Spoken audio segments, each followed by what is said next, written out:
مولاي صل وسلم دائما أبدا على حبيبك خير الخلق كلهم.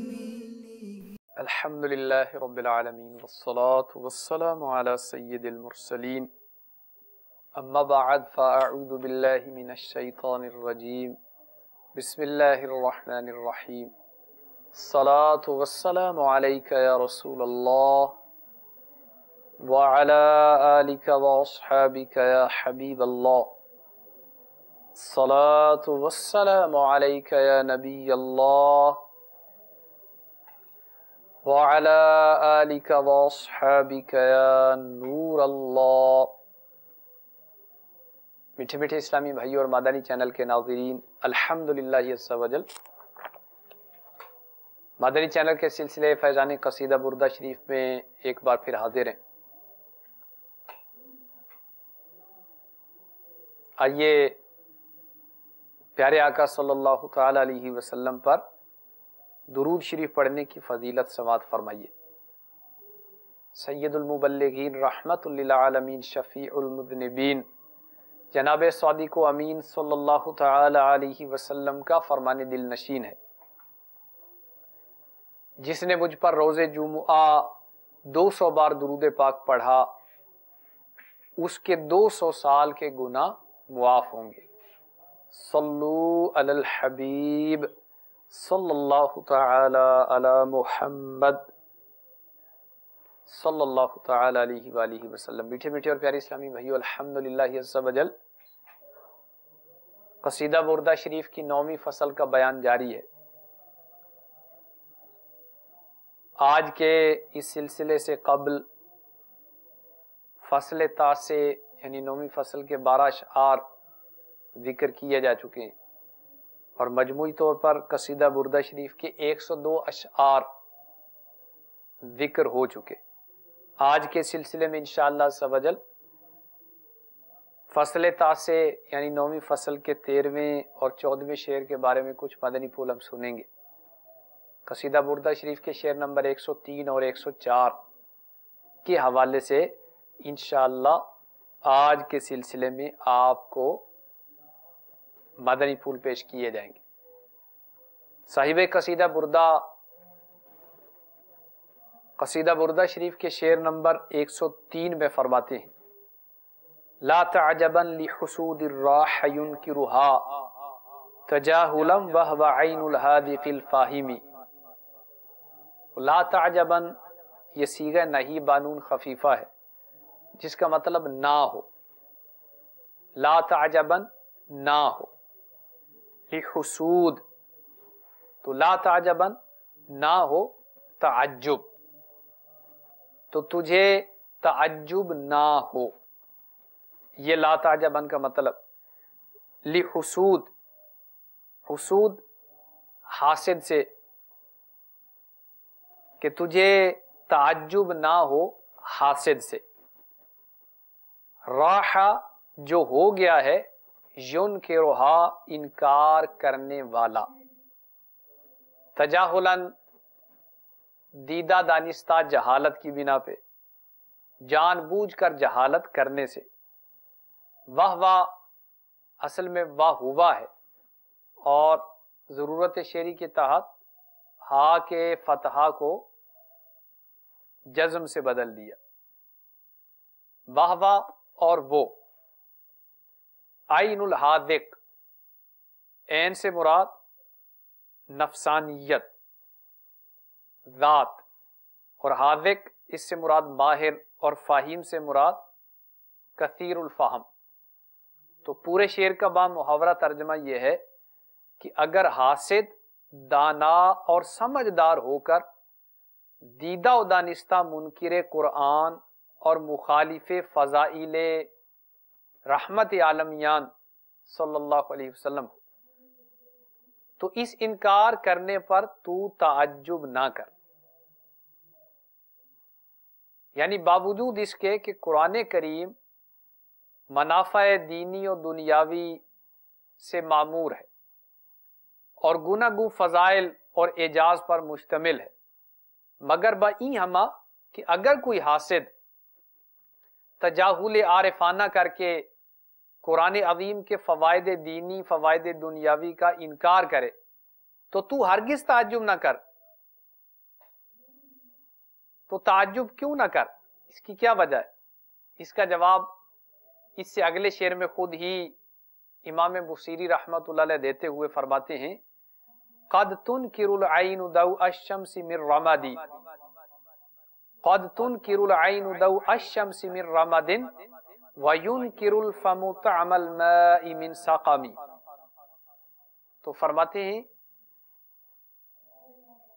تنکر العین، تنکرو کا مطلب انکار کر دیتی ہے، قد کا مطلب حرف تحقیق مضارع پاک پر آ کر اس کو کبھی کے معنی میں کر دیتا ہے، تو کبھی کے معنی دیتا ہے یہ قد تنکر العین، کبھی انکار کر دیتی ہے آنکھ.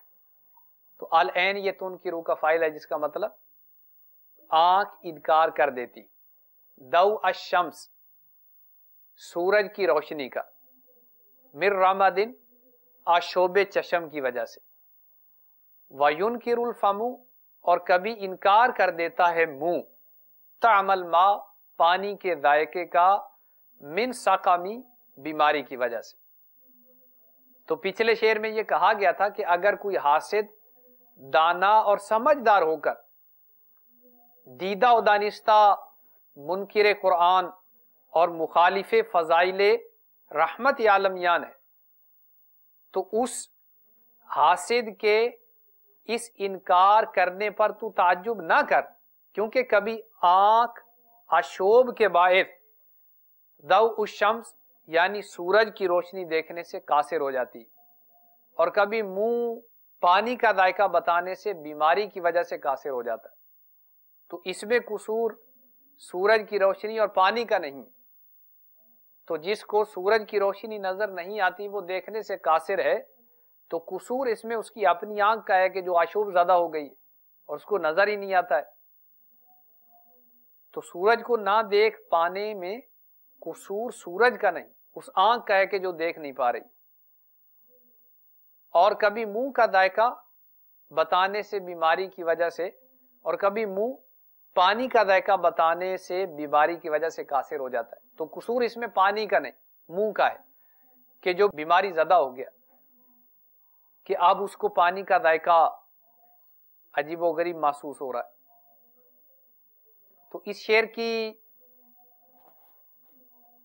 شرح میں فرمایا گیا کہ قد تنکرو کے بعد ضوء الشمس کی بجائے نور الشمس نہ کہنے کا سبب ظاہر ہے. یعنی یہ ایک اعتراض ہو سکتا ہے کہ صاحب قصیدہ نے قد تنکر العین ضوء الشمس کہا ہے، نور الشمس کیوں نہیں کہا ہے؟ تو اس کا جواب دیتے ہوئے فرماتے ہیں کہ نور الشمس نہ کہنے کا سبب ظاہر ہے کہ ضوء اپنی دیا میں نور سے زیادہ قوی ہوتی ہے، بلکہ اتم نور کو ضوء کہا جاتا ہے. تو نور ایک کیفیت ظاہر بنفسہا اور مظہر لغیرہا ہے، یعنی خود سے روشن ہے اور دوسروں کو روشن کرنے والی، ایسی کیفیت کو نور کہتے ہیں. اور ضیاء اس سے بھی کبھی درجے کا نام ہے. چنانچہ قرآن پاک میں ہے هو الذی جعل الشمس ضیاء والقمر نورا، کہ وہ ذات جس نے سورج کو ضیاء اور قمر کو نور بنایا. تو یہاں شمس کے ساتھ ضیاء اس لیے فرمایا ہے کہ سورج ظاہر بنفسہ اور مظہر لغیرہ ہوتا ہے، جبکہ چاند اس سے مستنیر ہے. تو چاند ظاہر بنفسہ ہی نہیں بلکہ یہ سورج سے روشنی لیتا ہے. تو چونکہ اس سے ادنا ہے لہٰذا اس کے لیے نور استعمال کیا گیا. تو اب اس اعتراض کا رفع ہو گیا کہ صاحب قصیدہ نے ضوء الشمس کہا ہے، نور الشمس کیوں نہیں کہا؟ تو اس کی وجہ یہ ہے کہ ضوء یہ نور سے بھی زیادہ قوی نور ہوتا ہے، تو اس لیے یہاں شعر میں اس کا ذکر کیا گیا. تو میرے میٹھے میٹھے اور پیارے اسلامی بھائی اور مدنی چینل کے ناظرین، صاحب قصیدہ یہ فرماتے ہیں کہ قرآن پاک سے بھی بعض لوگ حسد رکھتے ہیں، تو یہ جو لوگ حاسدین ہیں، حسد کی بیماری میں مبتلا ہیں، تو ان حسد کرنے والوں کے حسد کی وجہ سے تو تعجب میں نہ پڑ، کیونکہ بعد اوقات سورج کی روشنی کا آشوب زدہ آنکھ بھی انکار کر دیتی. تو اگر آشوب زدہ آنکھ سورج کی روشنی کو نہ مانے تو قصور سورج کی روشنی کا ہوا یا آشوب شدہ آنکھ کا؟ یقیناً ہر سمجھدار آدمی بخوبی سمجھ سکتا ہے کہ قصور اس میں آشوب زدہ آنکھ کا ہے. بالکل یہی حال قرآن پاک سے حسد رکھنے والے کا ہے کہ قرآن پاک تو نور ہے، ضیاء ہے، روشنی ہے، تو اس روشنی کا کام دوسروں کو روشن کرنا ہے. اب جو خود ہی آنکھوں سے، ظاہری آنکھوں سے بھی، دل کی آنکھوں سے بھی اندھا بہرا ہو، تو اس کو قرآن عظیم کی تعلیمات، ان سے وہ کیسے فائدہ حاصل کر سکے گا؟ تو جو شخص قرآن عظیم کی حقانیت کو تسلیم نہ کرے، اس کی بالادستی کو تسلیم نہ کرے، تو گویا وہ اندھا ہے، بالکل اس اندھے کی طرح جو سورج کی روشنی کو نہیں مانتا ہے، یا اس بیمار کی مانند ہے کہ جس کا منہ پانی کے ذائقے کو تسلیم نہیں کرتا ہے. تو قرآن پاک اس سے بھی گویا حسد کرنے والے لوگ دنیا میں آئے ہیں اور شاید آئندہ بھی آتے رہیں گے، لیکن قرآن عظیم کی تعلیمات، ان کی حقانیت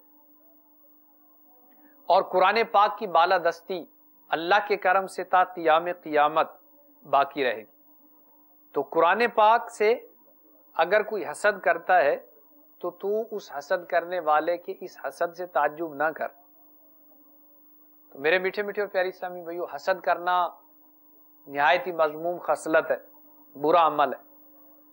حسد کرنے کی وجہ سے نیکیاں زائل ہو جاتی ہیں، گناہوں کے انبار بیٹھے بٹھائے نامہ اعمال میں ڈال دیے جاتے ہیں.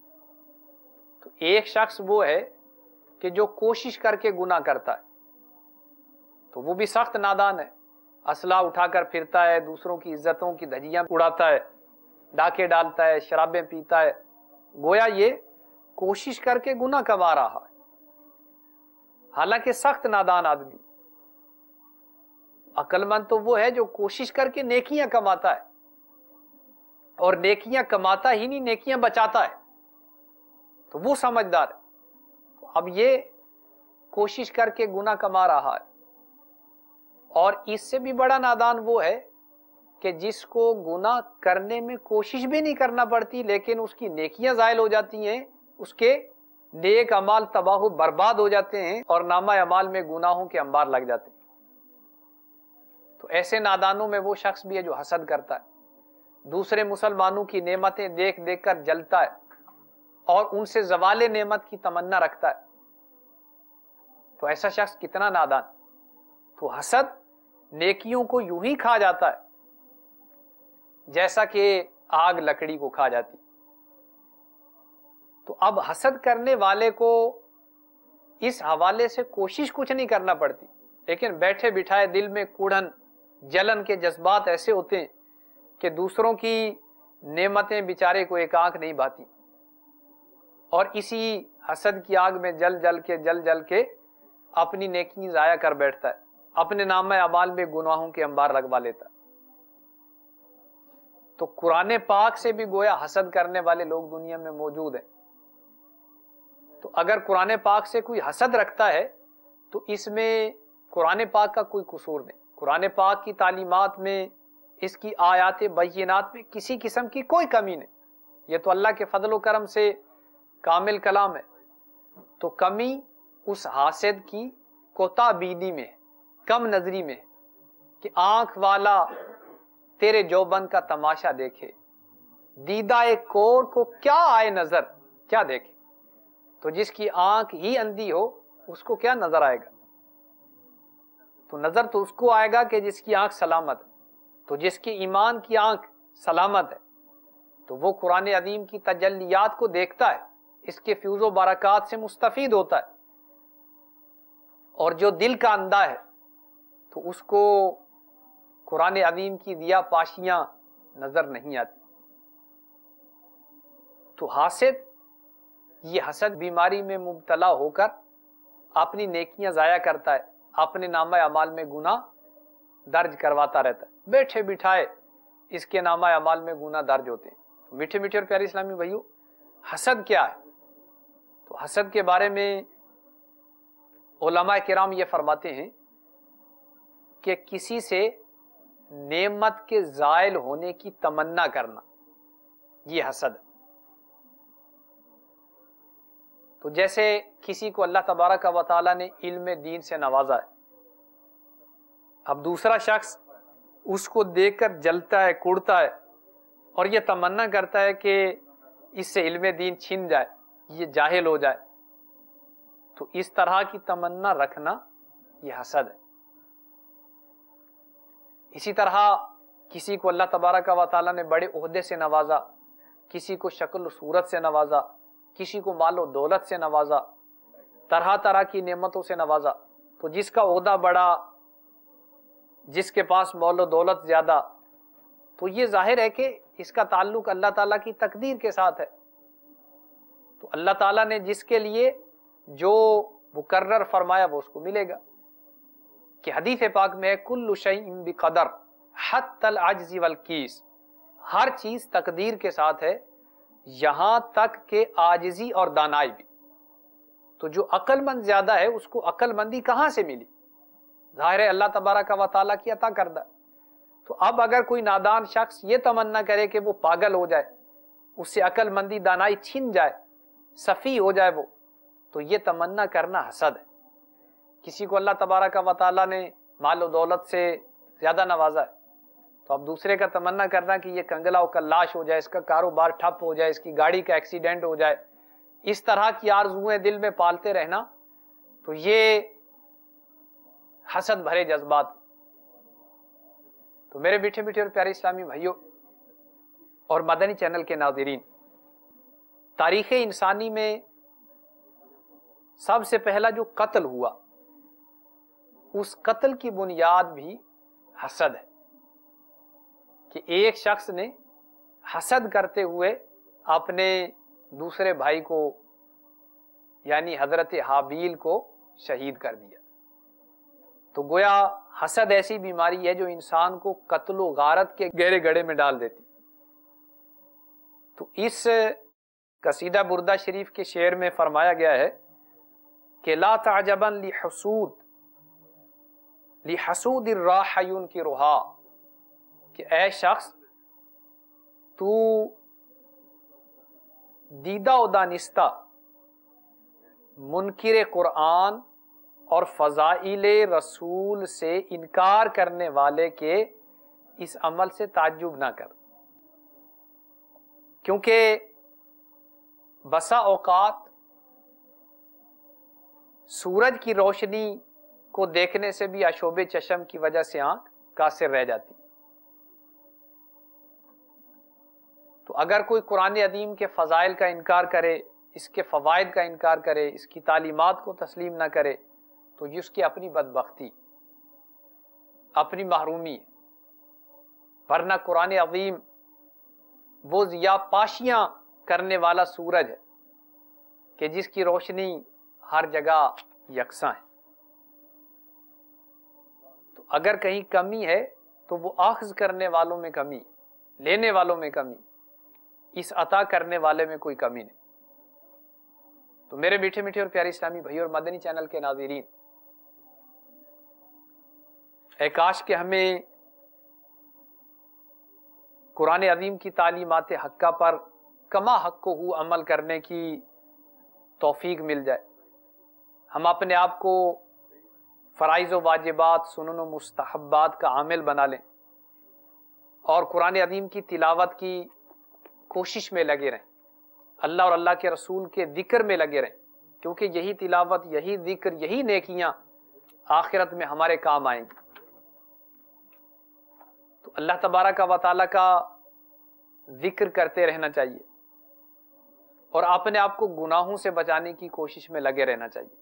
آئیے کچھ گناہوں سے حفاظت کے روحانی علاج آپ کی خدمت میں پیش کیے جائیں۔ چنانچہ میرے شیخ طریقت امیر اہل سنت دامت برکاتہم العالیہ مکتبۃ المدینہ کی مطبوعہ 616 صفحات پر مشتمل کتاب نیکی کی دعوت کے صفحہ 104 اور 105 پر فرماتے ہیں، اس صفحہ 104 اور 105 پر کچھ گناہوں سے حفاظت کے روحانی علاج امیر اہل سنت نے عطا فرمائے۔ روزانہ یہ دعا 3 بار پڑھ لیجئے، اللہ تبارک و تعالی چھوٹی بڑی ہر طرح کی ریا دور رکھے گا، ریاکاری سے انشاءاللہ حفاظت ہوگی۔ دعا یہ ہے، اللہم انی اعوذ بک من ان اشرک بک وانا اعلم واستغفرک لما لا اعلم۔ مزید فرماتے ہیں کہ جب بھی دل میں ریاکاری کا خیال آئے تو اعوذ باللہ من الشیطان الرجیم ایک بار پڑھنے کے بعد الٹے کندھے کی طرف 3 بار تھو تھو کر دیجیے۔ روزانہ 10 بار اعوذ باللہ من الشیطان الرجیم پڑھنے والے پر شیطان سے حفاظت کرنے کے لیے اللہ عز و جل ایک فرشتہ مقرر کر دیتا ہے۔ مزید فرمایا کہ سورۃ الاخلاص 11 بار صبح پڑھنے والے پر اگر شیطان مع لشکر کے کوشش کرے کہ اس سے گناہ کرائے تو نہ کرا سکے جب تک یہ پڑھنے والا خود نہ کرے۔ سورۃ الناس پڑھ لینے سے بھی وسوسے دور ہوتے ہیں۔ مفسر شہیر حکیم الامت مفتی احمد یار خان علیہ رحمت الحنان فرماتے ہیں کہ صوفیہ کرام رحمہم اللہ السلام فرماتے ہیں کہ جو کوئی صبح و شام 21 بار لا حول شریف پانی پر دم کر کے پی لیا کرے تو انشاءاللہ عز و جل وسوسہ شیطانی سے بہت حد تک امن میں رہے گا۔ هو الاول والآخر والظاہر والباطن وهو بكل شیء علیم، کہنے سے فوراً وسوسہ دور ہو جاتا ہے۔ مزید فرماتے ہیں، سبحان الملک الخلاق ان یشاء یذہبکم ویأتی بخلق جدید وما ذلک علی اللہ بعزیز۔ ان کلمات کی کثرت اسے یعنی وسوسے کو جڑ سے قطع کر یعنی کاٹ دیتی۔ تو میرے میٹھے میٹھے اور پیارے اسلامی بھائیوں، اگر بھرپور علاج کے بعد بھی افاقہ نہ ہو تو گھبرائیے نہیں، بلکہ علاج جاری رکھیے کہ دل کو بھی آرام ہو ہی جائے گا، کیونکہ ہم نے علاج ترک کر دیا تو گویا خود کو مکمل طور پر شیطان کے حوالے کر دیا، تو اس طرح وہ ہمیں کہیں کا نہیں چھوڑے گا۔ لہٰذا ہمیں چاہیے کہ ہر قسم کے گناہوں سے جان چھڑانے کی کوشش کریں، قرآن پاک کے ساتھ اپنا تعلق مضبوط کریں۔ دعوت اسلامی کی اشاعتی ادارے مکتبۃ المدینہ کی مطبوعہ منہاج العابدین میں حجت الاسلام حضرت سیدنا امام محمد بن محمد غزالی علیہ رحمت اللہ الوالی نے جو کچھ فرمایا اس کا خلاصہ ہے کہ اگر آپ یہ محسوس کریں کہ شیطان اللہ عز و جل سے پناہ مانگنے کے باوجود پیچھا نہیں چھوڑ رہا اور غالب آنے کی کوشش میں ہے، تو اس کا مطلب یہ ہے کہ اللہ کو آپ کے مجاہدے، قوت اور صبر کا امتحان مطلوب ہے، یعنی اللہ عز و جل آزما رہا ہے کہ آپ شیطان سے مقابلہ اور محاربہ کرتے ہیں یا اس سے مغلوب ہو جاتے ہیں۔ ریاکاریوں سے بچا یا الہی، ہر قسم کے گناہوں سے بچا یا الہی، سیاہ کاریوں سے بچا یا الہی، آمین بجاہ النبی الامین صلی اللہ تعالی علیہ وسلم۔ تو میرے میٹھے میٹھے اور پیارے اسلامی بھائی اور مدنی چینل کے ناظرین، قصیدہ بردہ شریف کے شعر نمبر 103 اور 104 میں ہمارے لیے ڈھیروں ڈھیر مدنی پھول ہیں۔ کاش کہ یہ مدنی پھول ہمارے دل کے مدنی گلدستے میں سج جائیں اور ہم اپنا ذہن بنائیں کہ انشاءاللہ عز و جل ہم نے قرآن پاک کی تعلیمات پر عمل کرنا ہے، جن چیزوں سے قرآن پاک نے منع کیا ان سے بچنا ہے، اور جن کاموں کا اس نے حکم دیا ہے انشاءاللہ ان کو بجا لانا ہے۔ تو میرے میٹھے میٹھے پیارے اسلامی بھائیوں اور مدنی چینل کے ناظرین، دعوت اسلامی کے سنتوں کی تربیت کے مدنی قافلوں میں سفر اور روزانہ فکر مدینہ کے ذریعے مدنی انعامات کا رسالہ پر کر کے ہر مدنی ماہ کے 10 دن کے اندر اندر اپنے یہاں کے ذمہ دار کو جمع کروانے کا معمول بنا لیجئے. انشاءاللہ عز و جل بطفیل مصطفیٰ صلی اللہ تعالی علیہ وسلم بری نیتوں سے نجات اور اچھی نیتوں کی عادات نصیب ہوں گی، گناہوں سے حفاظت رہے گی اور انشاءاللہ نیکیوں میں دل لگے گا. کورنگی باب المدینہ کراچی کے ایک اسلامی بھائی کے بیان کا خلاصہ ہے. میری فوج میں ملازمت تھی اور میں ماڈرن نوجوان تھا، البتہ نماز پڑھا کرتا تھا. امی جان کی بیماری کے باعث سخت تشویش تھی. ایک اسلامی بھائی نے انفرادی کوشش کرتے ہوئے مدنی قافلے میں سفر کی ترغیب دی. میں نے معذرت چاہتے ہوئے ان سے کہا کہ امی جان سخت بیمار ہے، ایسی حالت میں انہیں چھوڑ کر سفر نہیں کر سکتا. تو انہوں نے مشورہ دیا کہ آپ صرف مدنی قافلے میں سفر کی نیت کر لیجئے کہ جب بھی موقع ملا کر لوں گا، اور آج نماز تہجد ادا کر کے گڑ گڑا کر امی جان کی صحت یابی کے لیے دعا فرمائیے، انشاءاللہ ضرور کرم ہوگا. انہوں نے یہ بات کچھ ایسے دل نشین انداز میں کہی کہ دل کو لگ گئی، اور میں نے سفر کی نیت کر لی. رات اٹھ کر تہجد ادا کر کے خوب رو رو کر دعا مانگی، پھر نماز فجر کے لیے مسجد کا رخ کیا، اور واپسی پر جب گھر پہنچا تو حیرت سے کھڑے کا کھڑا رہ گیا. کیا دیکھتا ہوں کہ میری وہ زار نزار یعنی کمزور اور سخت بیمار امی جان، جو خود اٹھ کر بیت الخلا میں بھی نہیں جا سکتی تھی، بیٹھی اطمینان سے کپڑے دھو رہی. میں نے عرض کی امی جان آپ آرام فرمائیے، کہیں طبیعت زیادہ نہ بگڑ جائے، میں خود کپڑے دھو لوں گا. اس پر فرمایا کہ بیٹا الحمدللہ آج مجھے نہ کوئی درد ہے نہ تکلیف، میں اپنے آپ کو بہت ہلکی پھلکی محسوس کر رہی ہوں. یہ سن کر میری آنکھوں میں خوشی کے آنسو آ گئے. میرے دل میں ایک اطمینان کی کیفیت پیدا ہوئی کہ سفر کی نیت کی برکت سے دعا کو مقبولیت مل گئی.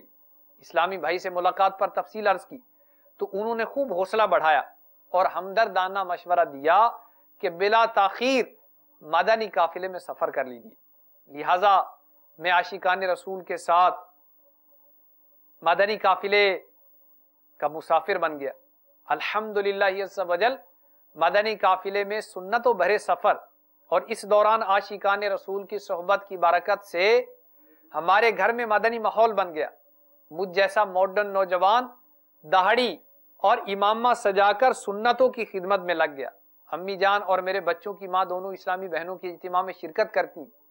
غور فرمائیے کہ میں نے صرف مدنی قافلے میں سفر کی نیت کی اور اس کے سبب برکت ہی برکت ہو گئی. تو نہ جانے مدنی قافلوں میں سنتوں بھرے سفر کی کیا کیا مدنی بہاریں ہوں گی. کاش ہر اسلامی بھائی ہر ماہ کم از کم 3 دن کے مدنی قافلے میں سفر کا عادی بن جائے. اچھی نیت کا پھل پاؤ گے بے بدل، سب کرو نیتیں قافلے میں چلو. دور بیماریاں اور ناداریاں ہوں ٹلیں مشکلیں قافلے میں چلو. دور بیماریاں اور ناداریاں ہوں ٹلیں مشکلیں قافلے میں چلو. اللہ تبارک و تعالی ہمیں دعوت اسلامی کے پیارے پیارے مدنی ماحول میں استقامت عطا فرمائے اور کتاب و سنت پر عمل پیرا رہنے کی ہمیں توفیق عطا فرمائے. آمین بجاہ النبی الامین صلی اللہ تعالی علیہ وآلہ وسلم.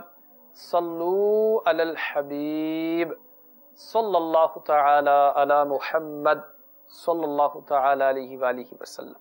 مولاي صل وسلم دائما أبدا على حبيبك خير الخلق كلهم.